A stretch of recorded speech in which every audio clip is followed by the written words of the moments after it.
দেখার পরেই আমাদের দায়িত্বপূর্ণ এলাকাতে যে CPC-1 কোম্পানি ছিল, কোম্পানি কমান্ডার জাকির এবং স্মার্টফোনরা ছিলেন সিএসপি সুদূর স্যার। ওর সাথে সাথেই যে এরিয়াটা আছে ঘটনাস্থল পরিদর্শন করেন, সেখান থেকে তথ্য সংগ্রহ করেন এবং ইউনিভার্সিটি থেকে কথা বলে ইউনিভার্সিটির যে প্রশাসনিক অথরিটি রয়েছে তাদের কাছ থেকে সিসিটিভি ফুটেজ এবং বিভিন্ন তথ্য সংগ্রহ করেন।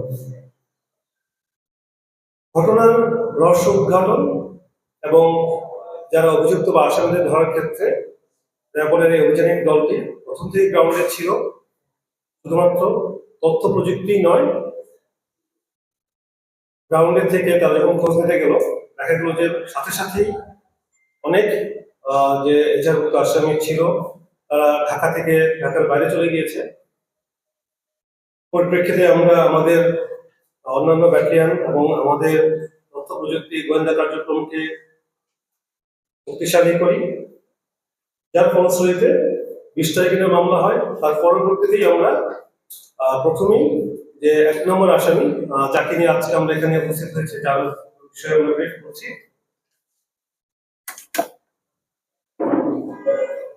তাকে আমরা নজরে রাখার পরে প্রথমে জানতে পারি উনি বগুড়াতে গিয়েছেন